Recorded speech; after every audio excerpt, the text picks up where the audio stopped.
Olá, mais um JM Informa.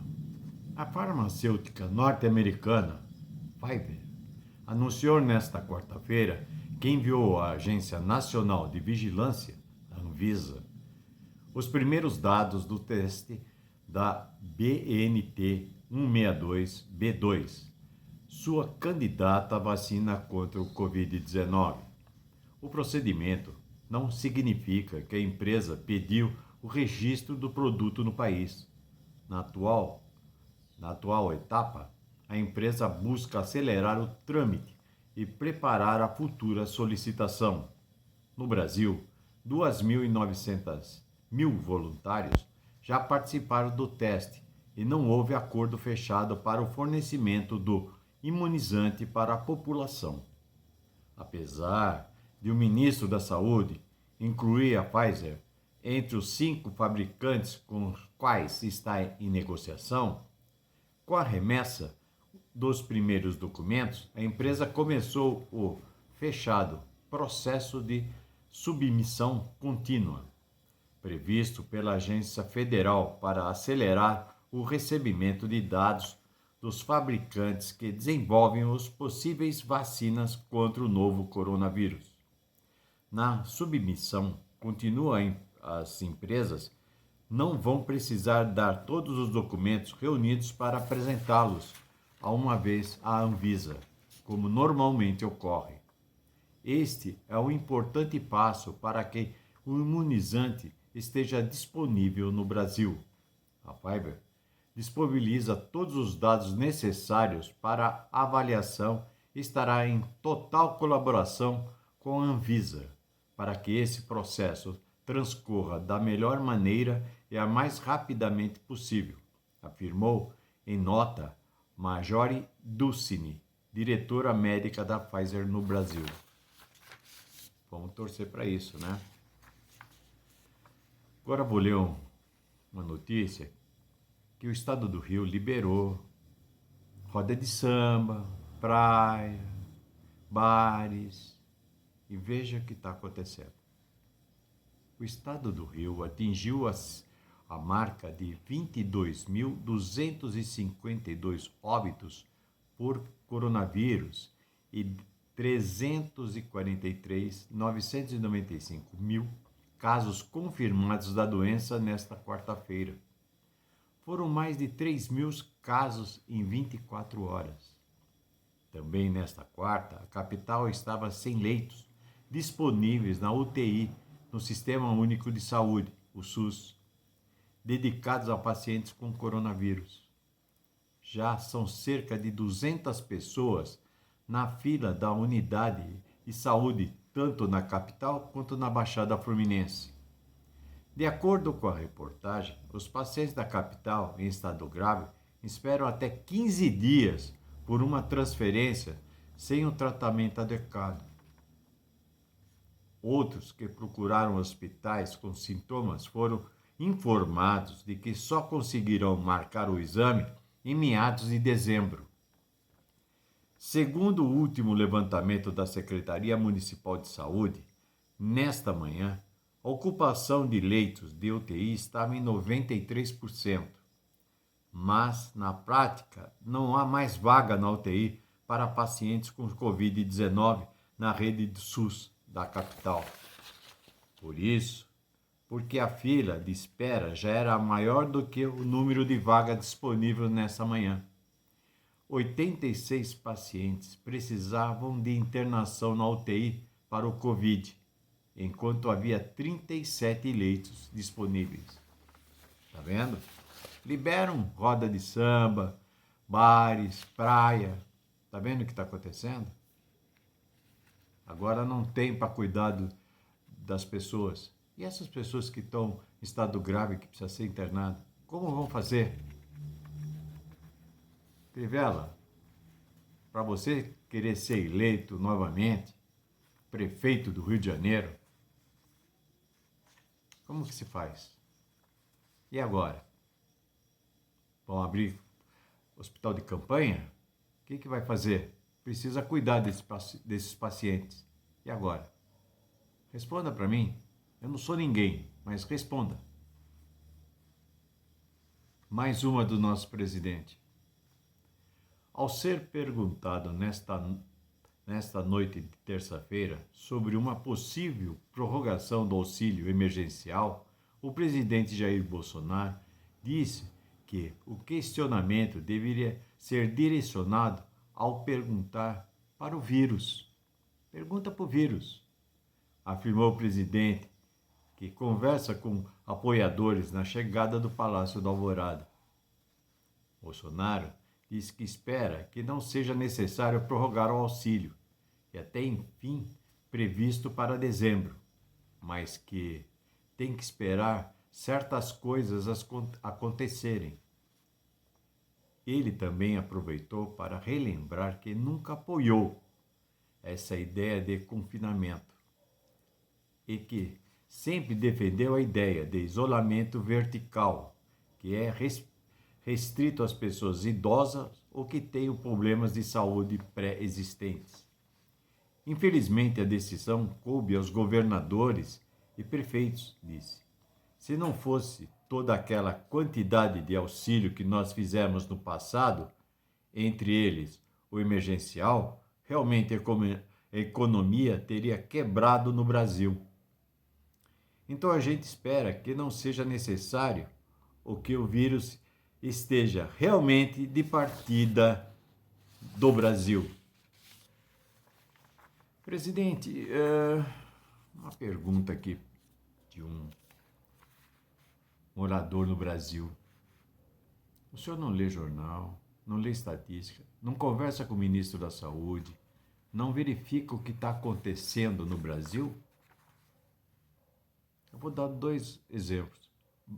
Em São Paulo e Rio de Janeiro são as maiores capitais. Belo Horizonte, Minas Gerais são as maiores capitais. Por que o senhor não verifica o que está acontecendo? Não é, o vírus não foi embora. Ele não vai embora tão já. E o senhor precisa ter mais consciência do seu cargo. O senhor é presidente da República. Por favor. Notícias policiais. Um homem de 38 anos foi preso na manhã desta quinta-feira, suspeito de fazer refém a ex-namorada durante esta madrugada, no Jardim Leblon, na região de Venda Nova, em Belo Horizonte. De acordo com a polícia militar, o homem pulou o muro da casa, rendeu a mulher com uma faca e trancou dentro de um quarto. O filho da vítima, uma criança, que chamou a PM. A corporação informou que a invasão ocorreu por volta das 3h40 da manhã e que houve uma negociação intensa com o suspeito. Antes das 6 horas da manhã, o homem se rendeu e foi preso. Paulo Henrique Bardim de Oliveira, um dos acusados do envolvimento na morte do fisiculturista Alan Guimarães Pontelo, foi julgado na manhã desta quinta-feira no Fórum Lafayette, em Belo Horizonte. O fisiculturista foi morto aos 25 anos após ser agredido por segurança em uma boate localizada na região oeste em 2017. 2 seguranças, Carlos Soares e William Leal, foram condenados pelo crime a mais de 16 anos de prisão em agosto. Paulo Henrique deveria ter sido julgado na mesma sessão, mas acabou tendo o processo desmembrado. De acordo com o advogado da família de Alan, Geraldo Magela de Carvalho Lima, o réu, era segurança freelance, da boate e se passava por policial civil. Segundo ele, o acusado teria dado guarida aos outros seguranças da boate. Lima espera que Paulo Henrique receba uma pena semelhante à dos réus já condenados. Eu também espero. Isso é covardia. Agora, 2 notas que eu não gostaria de dar, mas como jornalista e tendo esse informativo, sou tenho que dar. Morreu nesta quarta-feira um dos maiores jogadores de futebol, mas infelizmente foi para outro caminho. Falo de Diego Armando Maradona. Vamos lá. O corpo de Diego Armando Maradona começou a ser velado por volta das 6 horas da manhã desta quinta-feira na Casa Rosada, a sede do governo da Argentina. Nas primeiras horas, a entrada do público no local tem sido marcada por pequenos tumultos devido à quantidade de pessoas. Por volta das 7h30, houve um princípio de confronto entre a polícia e torcedores que foi controlado. Algumas grades que cercam a Casa Rosada chegaram a ser arrancadas por torcedores. Muitos tentavam entrar ao mesmo tempo no local, mas o fluxo é controlado na porta do Palácio Presidencial. Por volta das 8 horas desta quinta-feira, a situação era mais calma no local. Dentro do Palácio Presidencial, torcedores emocionados jogaram flores, camisetas sobre o caixão, que está fechado e coberto pela bandeira da Argentina e por camisa da seleção e do Boca Juniors. O governo do presidente Alberto Fernandes declarou o luto oficial de 3 dias e estima-se que cerca de 1 milhão de pessoas participem do funeral. Outro funeral. O Botafogo realizará o velório do jornalista e apresentador Fernando Vanucci nesta quinta-feira no Salão Nobre do clube, em General Severiano, das 8 a meio-dia e meio. O sepultamento será às 15 horas no cemitério Jardim da Saudade, em Sulacap. O velório será aberto ao público, mas com protocolos de saúde em função à pandemia do Covid-19. Além disso, houve 1 minuto de silêncio antes do jogo desta quarta-feira entre Atlético Mineiro e Botafogo às 21h30.